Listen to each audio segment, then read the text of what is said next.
1, 2, 3, 4, 5. Oh, you do have to excuse me.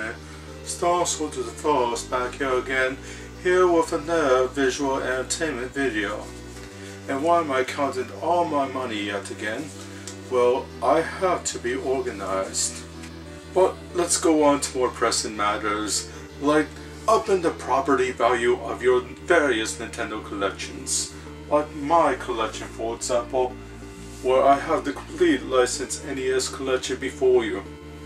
Oh, it is such a treasure to behold.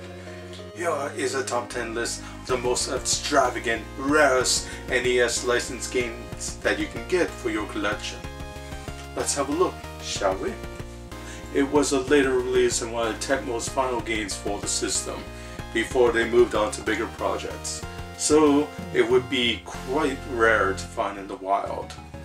Be sure to find one if you can, but simply just go on eBay, pay well over $50–70 and it could be yours. Again, pocket change to us. Now who has the power? Nintendo power. Here we have the infamous game Power Blade 2. Not only is Power Blade again infamous for being a great game, but Power Blade 2 was a very rare and hard to find release. Released in the 1990s, yes, this is a Taito game, and you know how rare some of those games can be. This sadly means that a lot of their great games sadly didn't make it to store shelves. But that doesn't mean they can't go on a collector's shelf, like mine. I'll gently put this back here to prove its ambiance. And what does number 8 do, dare ask? Well, it's none other than Zombie Nation. A rather crude game in its design. Decapitated head must shoot around different zombies, monsters, and other such creatures to save the United States. Much like our elections. Whatever. Anyways, the game is quite valuable now since it's so unique yet hard to find. Not a big hit by any means. So you can expect to pay anywhere from $100 to $150. Yes, it is getting quite rare nowadays, so be sure to get yours today because I usually don't see them around too often. Even on notorious websites such as eBay. Who knew? Now let's go back to prehistoric times, when games about cavemen were all the rage. Now Bonk is a huge institution on the TurboGrafx 16, and imagine my surprise when you can actually play him on the original 8-bit Nintendo system. Yet this game is quite rare and hard to find. One Hunson's final releases for the system back in 1994, this is quite a late release. But do be sure to pick it up, because not only is it a rare game, it is quite fun, much like the original TurboGrafx 16 game. And that's the port if you ask me. Yeah, you can expect to pay $100 to say $200 I believe, depending what shape it is of course. If you buy with the box instructions, expect to pay a lot more. It is Wayne's World, Wayne's World.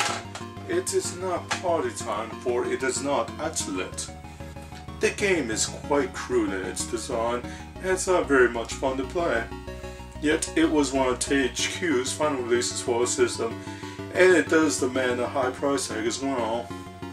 So you'll be putting this on the shelf and you won't be playing it very much. It's still a great showpiece.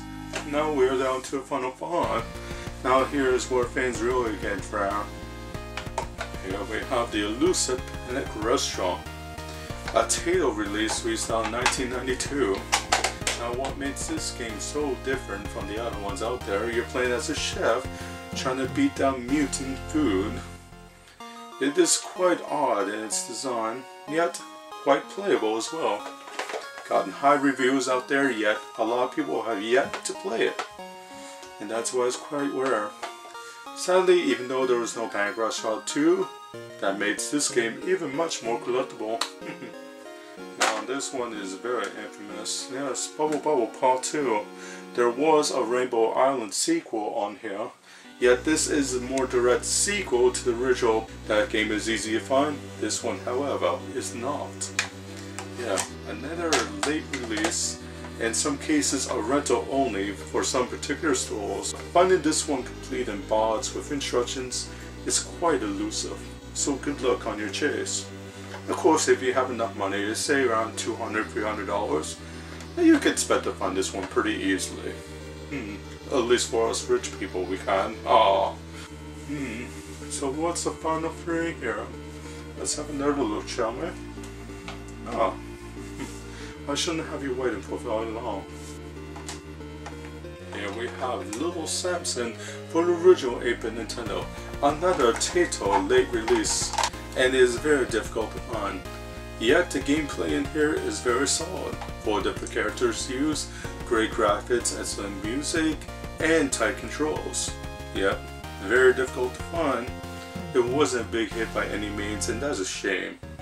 But for us collectors, more power to us, because not only do we drop down a mere few hundred to get this game, but we also get a great piece of game history. This is great news for us rich collectors, because not only is the game quite valuable and about to appreciate in value more over the years, yet the gameplay is fun as well. You can actually pop it in your original system and you can have fun with it too. Who knew? Flintstones, meet the Flintstones, the modern Stone Age family. And number 2 here, well, the cartoon may be a little crass, but here we got Flintstones Surprise at Dinosaur Peak, the rarest sequel to the popular Flintstones game on original Nintendo. This game is very difficult to find. Maybe you might get lucky like the Game Chasers and buy it for $5, or you can just pay, you know, around $500 on eBay and see if you can get it yourself. Again, $5, $500, it's all pocket change to me. I think that's 5 games I actually made to a list that I actually made by Taito. I can see this one breaking 1,000 in a few years. That's how rare it is. So it's important to protect your property. And now we are down to the number 1 rarest licensed NES game of all time. What could it be? Well, none other than, yes, the very infamous Steam Events. Yeah, this was originally a family fun fitness game released on the original Power Pad before Nintendo changed it and eventually cancelled this game. So very few are in production. If you have it, consider yourself lucky, because this game could be valued anywhere from $2,000 to $4,000. How you figure yourself? That's it? Yeah, quite easy to find. I do see it on eBay occasionally. Some people might think that's expensive. These are the same people that stand in line in the cold for the newest Call of Duty game, yet there are millions sold worldwide. Very easy to get. Yet they complain about the price of this, even though it does have a limited production run.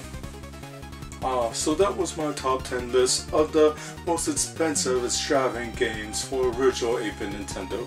Now I could have dived in a little bit deeper and explored the regions of the unlicensed games, or maybe some prototypes or special championship games like the Nintendo World Championships 1990, which are quite valuable, but I just wanted to focus on the licensed games that were actually produced, manufactured, and have Nintendo seal of approval on them.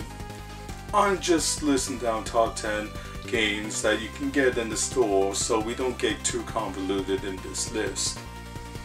And maybe I might do a future video where I discuss these other games that are subject to conversation. I do thank you for watching, and do feel free to subscribe or see my various web pages on videogames101.com, where you can learn more about the greatness of the NES itself. Okay, this is Starsoldier The First, and I do bid you adieu. See, I did a little trickery of words there. You're welcome.